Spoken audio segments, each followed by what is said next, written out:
नमस्कार दोस्तों, आज की इस वीडियो के माध्यम से हम झारखंड सचिवालय पेपर 2 यानी हिंदी की जो सिलेबस है उसके अंतर्गत जो 3 नाटक पढ़नी है उनमें से दूसरी नाटक जो है ध्रुव स्वामिनी, इसकी चर्चाएं करेंगे और विस्तार पूर्वक इनसे बनने वाले सारे प्रश्नों को भी देखेंगे। ध्रुव स्वामिनी नाटक जो है इनके लेखक हैं जयशंकर प्रसाद। तो सबसे पहले जयशंकर प्रसाद जी से रिलेटेड चीज़ों को देख लेते हैं, फिर हम नाटक के सारांश पे आएंगे, उसके बाद हम उनके प्रश्नों को देखेंगे। लेखक जो हैं जयशंकर प्रसाद, इनका जन्म जो होता है वो 30 जनवरी 1889 को होता है। 30 जनवरी 1889 को बनारस यानी उत्तर प्रदेश में और निधन 14 नवंबर 1937 को। ये 3 चीज़ें काफ़ी महत्वपूर्ण रहने वाली हैं। पिता बाबू देवी प्रसाद हैं, माता मुन्नी देवी। पिता बाबू देवी प्रसाद और माता मुन्नी देवी तथा इनके एक पितामह हैं। पितामह कहे जाने का मतलब है कि इनके एक दादाजी हैं जिनका नाम है शिवरत्न साहू। ये शिवरत्न साहू जो हैं, जो इनके पितामह हैं, दादाजी हैं, वो सुंघनी साहू के नाम से प्रसिद्ध हैं, विख्यात हैं। सुंघनी साहू के नाम से प्रसिद्ध हैं, विख्यात है। रीज़न ये था कि जो इनके पितामह हैं वो एक विशेष प्रकार के तंबाकू बनाया करते थे। इसी कारण से ये सुंघनी साहू के नाम से फेमस हैं, प्रसिद्ध हैं। प्रसाद जी का कुछ उपनाम भी है। एक है झरखंडी और खांडेराव जो उपनाम है ये इन्हें बचपन में पुकारा जाता था। और एक नाम है कालाधार के नाम से प्रसाद जी ने जो ब्रज भाषा में रचना की थी वो कालाधार के नाम से की थी। ब्रज भाषा में जो प्रसाद जी की रचनाएं हैं, जो काव्य रचनाएं हैं, उनकी रचना उन्होंने कालाधार के नाम से की थी। तो टोटल 3 उपनाम हो गए जयशंकर प्रसाद जी का। जयशंकर प्रसाद की जो रचनाएं हैं, अगर रचनाएं की बात करें तो उनकी जो काव्य रचनाएं हैं चित्राधर, कानन कुसुम, करुणालय, महाराणा का महत्व, प्रेम पथिक, झरना, आंसू, लहर और कमायनी, जिसमें महत्वपूर्ण सबसे ज़्यादा कमायनी हो जाएगा, फिर आपका चित्राधर हो जाएगा। महाराणा का महत्व भी महत्वपूर्ण ही है। तो दोस्त आप परेशान ना होना, ये जो PDF है ये PDF आपको टेलीग्राम में मिल जाएगी। नेक्स्ट जो है आपका इनके द्वारा लिखा गया उपन्यास है छाया प्रतिध्वनि, आकाशदीप, आंधी और इंद्रजाल। आंधी और इंद्रजाल, ये इनकी उपन्यास रचनाएं हैं। और नाटक की बात की जाए तो नाटक में जो इनकी रचनाएं हैं वो हो जाएंगे आपका सज्जन, प्रायश्चित, कल्याणी, परिणय, रायश्री विशाख, अजातशत्रु जो काफ़ी महत्वपूर्ण रहने वाला है, अजातशत्रु, जन्मय जय का नागयज्ञ, कामना, स्कंदगुप्त, चंद्रगुप्त, एक घूट और ध्रुव स्वामिनी और अग्निमित्र। ध्रुव स्वामिनी जिसकी हम चर्चाएं इस वीडियो में करेंगे, काफ़ी महत्वपूर्ण नाटक है इनके द्वारा। और अग्निमित्र जो है इनके द्वारा लिखी गई अंतिम नाटक है और यह अंतिम नाटक इनका अपूर्ण रह गया, यानी इन्होंने लिखकर पूरा नहीं कर पाया। नेक्स्ट जो चीज़ें हैं वह है इनसे रिलेटेड कुछ महत्वपूर्ण तथ्य कि इनका जो रचना है अग्निमित्र वो अंतिम नाटक है और अपूर्ण नाटक है, यानी इनके द्वारा लिखी गई नाटक अग्निमित्र अपूर्ण है। प्रसाद की प्रेरणा से ही 1909 में इनका एक भांजा है अंबिका प्रसाद, जिन्होंने इंदु नामक मासिक पत्रिका की प्रारंभ की थी। 1909 में इनके भांजा अंबिका प्रसाद गुप्त ने की थी। इनकी जो फेमस रचनाएं हैं कमायनी, जिस रचना पे प्रसाद जी को मंगल प्रसाद पारितोषिक पुरस्कार प्राप्त हुआ था। कमायनी जो महाकाव्य है, इस रचना पे मंगल प्रसाद पारितोषिक पुरस्कार जो है वो राजेंद्र जी को यानी प्रसाद जी को, जयशंकर प्रसाद जी को प्राप्त हुई थी। प्रसाद को दार्शनिक कवि कहा जाता है। 12 वर्ष में इनके पिता का निधन हो गया और 15 वर्ष में इनके जो बड़े भाई थे शंभु रतन, वो भी चल बसे। 12 वर्ष में इनके पिता का निधन और 15 वर्ष में इनके बड़े भाई शंभु रतन भी स्वर्गवास हो गए, दुनिया छोड़कर चले गए। जयशंकर प्रसाद द्वारा रचित जो झरना है, इसे छायावाद की प्रथम रचना कहा माना जाता है। जयशंकर प्रसाद की जो रचना है झरना, इसे छायावाद की प्रथम रचना माना जाता है, जिनकी रचना उन्होंने 1918 ईस्वी में की थी। झरना को छायावाद की प्रथम प्रयोगशाला भी कहा जाता है। झरना को छायावाद का प्रथम प्रयोगशाला भी कहा जाता है। इसके बाद है नाटक के प्रमुख पात्र। पहले प्रमुख पात्र देख लेते हैं, फिर हम नाटक का सारांश आपको बताएंगे।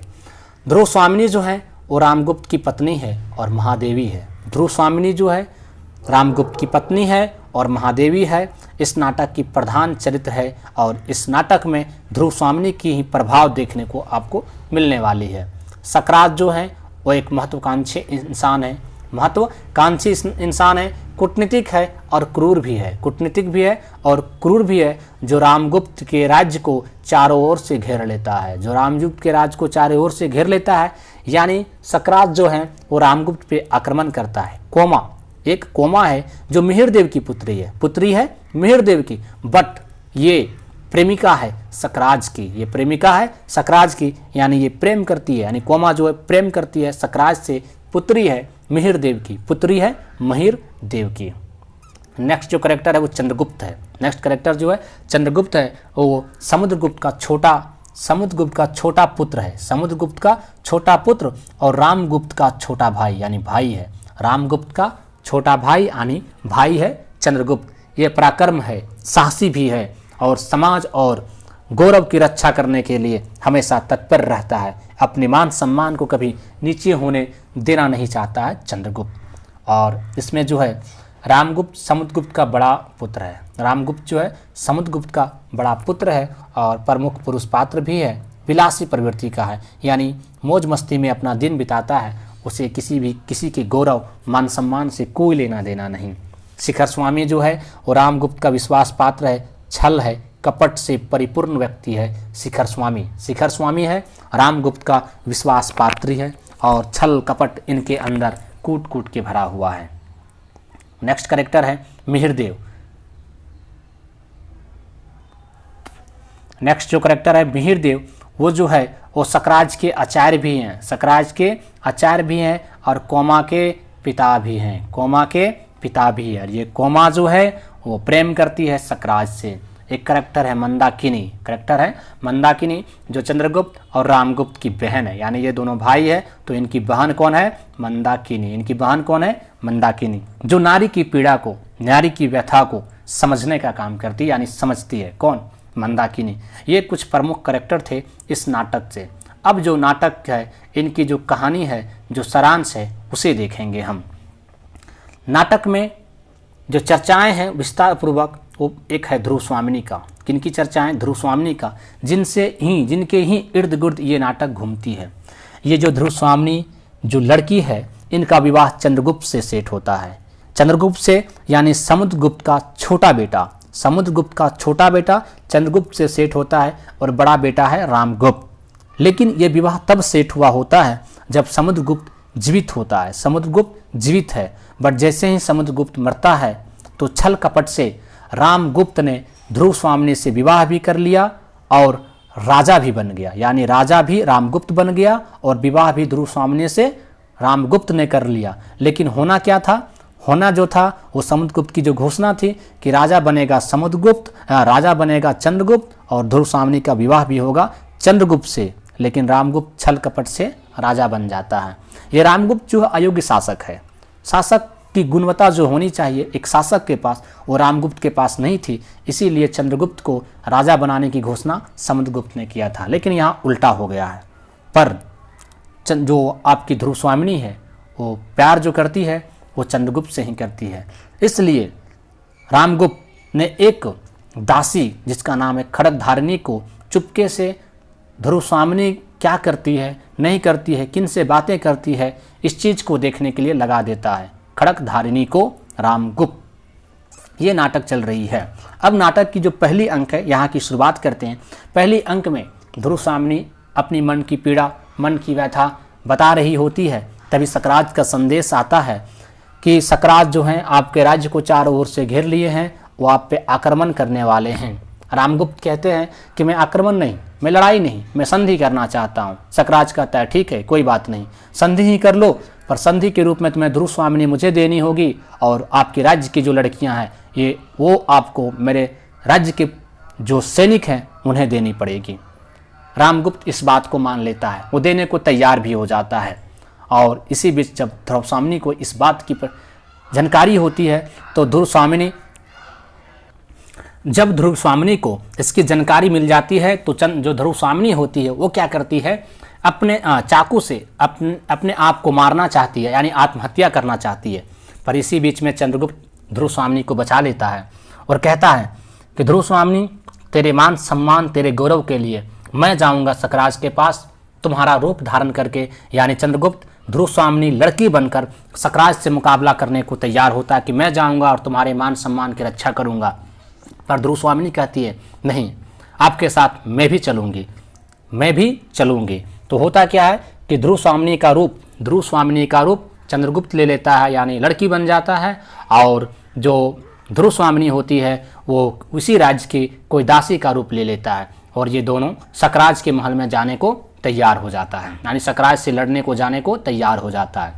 नाटक का जो दूसरा अंक है वहाँ पे क्या होता है कि सकराज को उसकी जो प्रेमिका है कोमा, वो समझाने की कोशिश करती है कि ये सही नहीं है, एक शादीशुदा लड़की की लाइफ खराब करना ये उचित नहीं है। और कोमा की जो पिता हैं मिहिरदेव, जो सकराज के आचार्य भी हैं, वो भी समझाते हैं सकराज को कि ये उचित नहीं है, ये किसी भी दृष्टिकोण से सही नहीं है। पर कहता है विनाश काले विपरीत बुद्धि।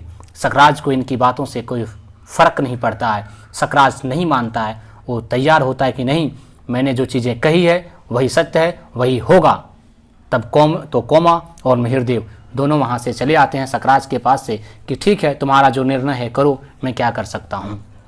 अब तब तक जो चंद्रगुप्त हैं ध्रुव स्वामिनी का रूप धारण करके और ध्रुव स्वामिनी दासी का रूप धारण करके पहुँच जाती है सकराज के महल में, सकराज के पास, और सकराज की हत्या कर देते हैं। ये था दूसरा अंक। अब जो नाटक का तीसरा और लास्ट अंक है, इसमें क्या होता है कि वापस ये दुर्ग को वापस जो हैं चंद्रगुप्त मौर्य और ध्रुव स्वामिनी वो अपने राज्य को लूटते हैं।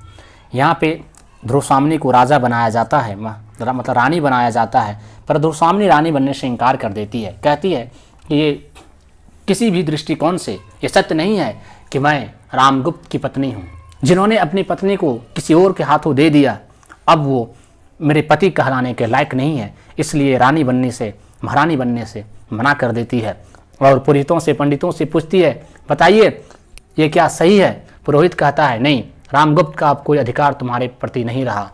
तो रामगुप्त क्या करता है, चंद्रगुप्त को पहले ही बंदी बना लिया था। अब जब ध्रुव स्वामिनी भी इसके अगेंस्ट में बोल दी तो ध्रुव स्वामिनी को भी बंदी बना लिया। यह बात चंद्रगुप्त को अच्छा नहीं लगा। चंद्रगुप्त को जो बंदी बनाया था, जिस कील से उसे बांध के रखा था, उसे तोड़ता है और खुद राजा बनकर जो रामगुप्त है इसको, और रामगुप्त का जो अंतरी मंत्री जो है जिनकी वजह से ये ऐसा हुआ था, वो शिखर स्वामी, दोनों को अपने राज्य से बाहर कर देता है। यही इस नाटक का प्रमुख सारांश था। अब हम आते हैं नाटक से संबंधित प्रश्नों पे, जो काफ़ी महत्वपूर्ण प्रश्न हैं, उन्हें मैंने शामिल किया है, जो आपकी परीक्षा हॉल में यानी आपके एग्ज़ाम पेपर में देखने को मिल सकते हैं। वही सारे क्वेश्चन इसमें शामिल हैं, तो आप ध्यान से देखना। चलिए शुरुआत करते हैं पहले क्वेश्चन से। ध्रुव स्वामिनी नाटक के रचनाकार का नाम क्या है? तो रचनाकार हैं जयशंकर प्रसाद जी। ध्रुव स्वामिनी का प्रकाशन पहली बार कब हुआ था? तो 1933 को। ध्रुव स्वामिनी का प्रकाशन पहली बार कब हुआ था? 1933 ईस्वी को। नेक्स्ट क्वेश्चन जो है, ध्रुव स्वामिनी का पहली बार प्रकाशन किसने किया था, यानी प्रकाशन जो है वो कहाँ से हुआ था? तो भारती भंडार से। प्रकाशक जो हो जाएंगे इनका भारती भंडार। प्रकाशन है पहली बार 1933 को भारती भंडार से। ध्रुव स्वामिनी में कुल कितने अंक हैं? ध्रुव स्वामिनी में कुल 3 अंक है। पहले अंक में ध्रुव स्वामिनी अपनी मन की पीड़ा बताती है, दूसरे अंक में सकराज को समझाने की कोशिश की जाती है कोमा और उनके आचार्य गुरु मिहिरदेव के द्वारा, बट नहीं समझते हैं, और तीसरा में वापस चंद्रगुप्त को बंदी बनाया जाता है रामगुप्त के द्वारा। फिर चंद्रगुप्त ने बेड़ी तोड़कर रामगुप्त को अपने राज्य से बाहर कर देता है। अब है जो नेक्स्ट क्वेश्चन ध्रुव स्वामिनी नाटक में किस राजवंश की कथा का वर्णन है? तो गुप्त वंश की कथा का। समुद्रगुप्त, चंद्रगुप्त, रामगुप्त सारे गुप्त वंश के हैं, तो गुप्त वंश की ही चर्चा है, कथा है ध्रुव स्वामिनी नाटक में। सम्राट समुद्रगुप्त के कितने पुत्र थे? तो 2 पुत्र थे, रामगुप्त और चंद्रगुप्त। रामगुप्त और चंद्रगुप्त। नेक्स्ट क्वेश्चन यही है कि समुद्रगुप्त के दोनों पुत्रों के नाम बताइए। तो रामगुप्त हैं और चंद्रगुप्त, रामगुप्त और चंद्रगुप्त। नेक्स्ट क्वेश्चन है समुद्रगुप्त के बड़े पुत्र का क्या नाम था? तो समुद्रगुप्त के जो बड़े पुत्र का नाम था, यहाँ दोस्त गलत मिस्टेक है, एक बड़े पुत्र का नाम हो जाएगा रामगुप्त। बड़े पुत्र का नाम क्या हो जाएगा दोस्त? रामगुप्त। और छोटा पुत्र था चंद्रगुप्त। समुद्रगुप्त के छोटे पुत्र का नाम क्या था? देखिए, समुद्रगुप्त के छोटे पुत्र का क्या नाम था? तब चंद्रगुप्त हो जाएगा। बड़े पुत्र का नाम क्या था? रामगुप्त। अयोग्य शासक है रामगुप्त। सम्राट समुद्रगुप्त ने किसे उत्तराधिकारी चुना था? तो चंद्रगुप्त को उत्तराधिकारी चुना था, क्योंकि चंद्रगुप्त योग्य शासक था। रामगुप्त विलासी प्रवृत्ति का इंसान था, एकदम से अयोग्य व्यक्ति था। इसीलिए जो राजा उत्तराधिकारी चुनने का काम किए हैं वो चंद्रगुप्त को किए हैं, समुद्रगुप्त ने। नेक्स्ट है चंद्रगुप्त द्वितीय ध्रुवस्वामिनी नाटक के पुरुष पात्रों के नाम बताएं। कहने का मतलब ये है कि जो ध्रुवस्वामिनी नाटक है उनके जो पुरुष पात्र हैं उनकी नाम बताए। तो रामगुप्त हो जाएगा पुरुष पात्र, चंद्रगुप्त भी पुरुष है, मिहिरदेव भी पुरुष है, सकराज भी पुरुष है और शिखर स्वामी भी पुरुष। ये टोटल पुरुष पात्र हैं इस नाटक का। किस नाटक का? तो ध्रुवस्वामिनी नाटक का। नेक्स्ट क्वेश्चन है रामगुप्त, समुद्रगुप्त, ध्रुवस्वामिनी नाटक के 2 महिला पात्रों के नाम बताएं। यहाँ पर ये सब रॉन्ग मिस्टेक है कि ध्रुवस्वामिनी नाटक के 2 महिला पात्रों के नाम बताएं। ध्रुवस्वामिनी नाटक के 2 महिला पात्रों के नाम बताएं। तो यहाँ पे ये जो तीनों हैं वो महिला ही है, कोमा, ध्रुवस्वामिनी और मंदाकिनी। कोमा, ध्रुवस्वामिनी और मंदाकिनी ये तीनों इस नाटक की महिला पात्रिका हैं। रामगुप्त को क्लीव नापुंसक की संज्ञा किसने दी? नापुंसक की संज्ञा ध्रुवस्वामिनी ने दी, क्योंकि जो व्यक्ति अपनी पत्नी की रक्षा नहीं कर सकता है वो तो नापुंसक ही है। तो रामगुप्त को नापुंसक की संज्ञा किसने दी? ध्रुवस्वामिनी ने।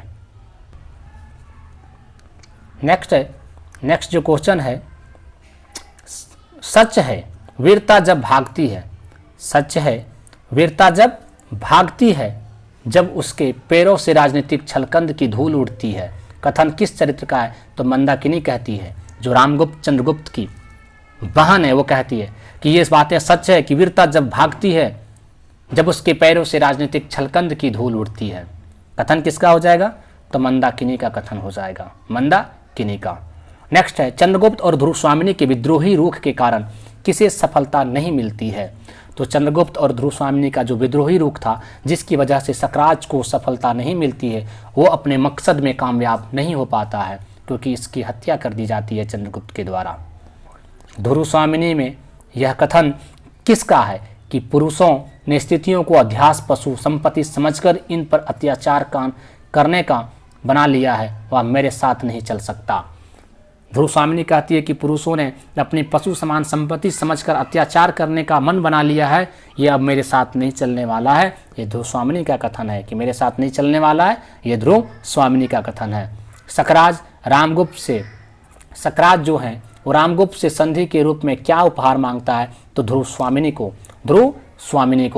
ध्रुवस्वामिनी नाटक में खड्गधारिणी किसकी गुप्तचर है? खड्गधारिणी गुप्तचर है, तो किसकी गुप्तचर है? तो रामगुप्त की गुप्तचर है। किसकी है? रामगुप्त की। सकराज की संधि को कौन स्वीकार करता है? तो रामगुप्त स्वीकार करता है। सकराज की संधि को रामगुप्त स्वीकार करता है। यौवन तेरी चंचल छाया इनमें बैठ घूंट भर पी लूं जो रस तू हो लाया। ध्रुवस्वामिनी में यह गीत किसका गाया गया है? तो यह गीत कोमा गाती है। कौन गाती है? कोमा गाती। ध्रुवस्वामिनी की सुंदरता को देखकर गाती है। ध्रुवस्वामिनी किसकी पुत्री थी? तो लिच्छवी राजा की पुत्री थी ध्रुवस्वामिनी। किनकी पुत्री थी? लिच्छवी राजा की। ध्रुवस्वामिनी नाटक के प्रथम अंक में कुल कितने गीत हैं? तो नाटक के प्रथम अंक में टोटल 2 गीतों का जिक्र किया गया है। 2 गीतों का जिक्र किया गया है, जो दोनों गीत मैंने ऊपर अभी पढ़ा। प्रथम अंक के दोनों गीत किसके द्वारा गाए गए हैं? तो मंदाकिनी के द्वारा गाए गए हैं। किनके द्वारा गाए गए हैं? मंदाकिनी के द्वारा। जयशंकर प्रसाद का प्रथम नाटक कौन सा है? जयशंकर प्रसाद जी का प्रथम नाटक कौन सा है? तो राजश्री। जयशंकर प्रसाद जी का प्रथम नाटक कौन सा है? राजश्री। नाटक जयशंकर प्रसाद द्वारा रचित है। नाटक दरशंकर प्रसाद द्वारा रचित है तो सज्जन, प्रायश्चित, कल्याणी, परिणय, राजश्री, विशाख, अजातशत्रु, जन्मेजय का नागयज्ञ, कामना, स्कंदगुप्त, चंद्रगुप्त एवं घोट, ध्रुवस्वामिनी और अग्निमित्र, ये सारे नाटक जयशंकर प्रसाद के द्वारा लिखी गई है। ध्रुवस्वामिनी नाटक में कुल कितने गीत हैं? तो ध्रुवस्वामिनी नाटक में टोटल 4 गीत है, जिसमें 2 गीत जो है वो पहले अंक में ही आ जाते हैं। नेक्स्ट क्वेश्चन है, ध्रुवस्वामिनी नाटक किसके कथन से प्रारंभ होता है? तो ध्रुवस्वामिनी के ही कथन से, यानी जो नाटक की शुरुआत होती है वो ध्रुवस्वामिनी अपने मन की पीड़ा व्यथा के साथ स्टार्ट करती है। ध्रुवस्वामिनी नाटक का नायक इनमें से है तो चंद्रगुप्त है। ध्रुवस्वामिनी नाटक का नायक की बात की जाए तो चंद्रगुप्त ही है। कोमा को किस पात्र ने धूमकेतु को दिखाकर भयानक अमकल की सूचना दी थी? तो मेहरदेश ने बताया था कि भयानक अमकल आने वाली है। भयानक अमकल आने वाली है क्योंकि सकराज हम दोनों की बात नहीं मान रहा है और वो जो करने जा रहा है वो अनुचित पूर्ण है, यानी उचित कहीं से नहीं है। इनमें से नाटक सम्राट के नाम से किसे जाना जाता है? तो जयशंकर प्रसाद जी को ही नाटक सम्राट के नाम से जाना जाता है। इन्होंने काफ़ी ज़्यादा रचनाएं की है, नाटक भी इन्होंने काफ़ी ज़्यादा लिखी है, इसलिए जयशंकर प्रसाद जी को नाटक सम्राट के रूप में जाना जाता है। चंद्रगुप्त प्रसाद की कैसी विधा है? तो नाटक है। चंद्रगुप्त जो है वो प्रसाद जी की कैसी विधा है? तो नाटक है, यानी चंद्रगुप्त एक नाटक है। इनमें से किसे दार्शनिक कवि के रूप में जाना जाता है? तो नागार्जुन ही जिन्हें दार्शनिक कवि के रूप में जाना जाता है। नागार्जुन को ही दार्शनिक कवि के रूप में जाना जाता है। चंद्रगुप्त प्रसाद की कैसी विधा है? तो नाटक है। चंद्रगुप्त कैसी विधा है? नाटक है। निम्नलिखित में ध्रुवस्वामिनी किसकी बगदत्ता है? निम्नलिखित में से ध्रुवस्वामिनी किसकी बगदत्ता है? बगदत्ता कहने का मतलब एक ऐसी लड़की जिसका विवाह किसी ना किसी से सेट हो चुका है। तो ये किनकी बगदत्ता? चंद्रगुप्त से, क्योंकि ध्रुवस्वामिनी नाटक में बताया गया है कि ध्रुवस्वामिनी का विवाह पहले चंद्रगुप्त से सेट होता है, इसलिए चंद्रगुप्त की बगदत्ता है। ध्रुवस्वामिनी नाटक की रचना किस वर्ष की गई थी? तो 1933 ईस्वी को। ध्रुवस्वामिनी नाटक की रचना किस वर्ष की गई थी? 1933 ईस्वी को। ध्रुवस्वामिनी नाटक का पात्र शिखर स्वामी है तो मंत्री है। शिखर स्वामी क्या है? मंत्री है। यौवन तेरी चंचल छाया शीर्षक नेपथ्य गीत ध्रुवस्वामिनी नाटक के किस अंक में है? तो प्रथम अंक में है। किस अंक में? प्रथम अंक में है। कोमा इसको गाती है। कोमा किससे प्रेम करती है? कोमा किससे प्रेम करती है? तो कोमा सकराज से प्रेम करती है। कोमा सकराज से प्रेम करती है। कोमा सकराज से प्रेम करती है। ध्रुवस्वामिनी नाटक में विवाह की किस पद्धति का समर्थन किया गया है? तो पुनर्विवाह का समर्थन किया गया है, क्योंकि अंत में चंद्रगुप्त द्वितीय ने ही ध्रुवस्वामिनी से विवाह कर लिया था। ध्रुवस्वामिनी नाटक में संपूर्ण गुप्त साम्राज्य ध्रुवस्वामिनी नाटक में संपूर्ण गुप्त साम्राज्य किसके द्वारा बिखराव हुआ? तो रामगुप्त के कारण ही बिखराव हो रहा था। रामगुप्त के कारण ही बिखराव हो रहा था। नेक्स्ट क्वेश्चन है, यह कसक और आंसू सहजा शीर्षक पंक्ति वाला गीत ध्रुवस्वामिनी में किसने गाया? तो मंदाकिनी ने। किसने गाया? मंदाकिनी ने।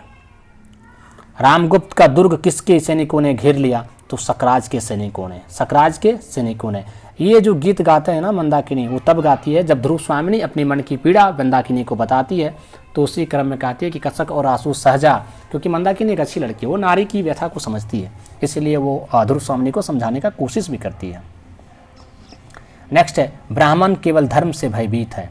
ब्राह्मण केवल धर्म से भयभीत है, अन्य किसी शक्ति को वह तुच्छ समझता है। ध्रुवस्वामिनी नाटक में यह किसका कथन है? तो पुरोहित का कथन है। किसका कथन है? पुरोहित का कथन है। ध्रुवस्वामिनी नाटक में कटार निकालकर आत्महत्या का प्रयास कौन करता है? तो ध्रुवस्वामिनी ही करती है आत्महत्या का प्रयास। निम्नलिखित में से कौन पात्र ध्रुवस्वामिनी नाटक में है? तो ध्रुवस्वामिनी, पुरोहित, सकराज, मंदाकिनी, रामगुप्त, चंद्रगुप्त, मंदाकिनी, कोमा, मिहिरसेन, शिखर स्वामी, खड़गधारिणी, सारे के सारे पात्र आपको इसी नाटक से हैं। ध्रुवस्वामिनी की सखी का क्या नाम है? तो मंदाकिनी हो जाएगा। ध्रुवस्वामिनी की सखी का नाम मंदाकिनी है और यही मंदाकिनी रामगुप्त और चंद्रगुप्त की बहन भी है। कोमा ध्रुवस्वामिनी के पास क्यों जाती है? तो अपने पति का शव मांगने के लिए ध्रुवस्वामिनी के पास जाती है। किसके लिए? अपने पति का जो शर है, शव जो है वो मांगने के लिए जाती है। ध्रुव स्वामिनी नाटक का पात्र शिखर स्वामी है, धूर्त और स्वार्थी है, धूर्त और स्वार्थी है। नेक्स्ट क्वेश्चन है, जयशंकर प्रसाद का अंतिम पूर्ण नाटक है तो ध्रुव स्वामिनी हो जाएगा। जिन्हें पूर्व किया गया है यानी पूर्ण है और अंतिम नाटक है तो ध्रुव स्वामिनी ही है। जयशंकर प्रसाद की अंतिम नाटक जो पूर्ण है और अपूर्ण की बात की जाए तो अग्निमित्र, अपूर्ण की बात की जाए तो अग्निमित्र। थैंक यू दोस्त फॉर वॉचिंग वीडियो।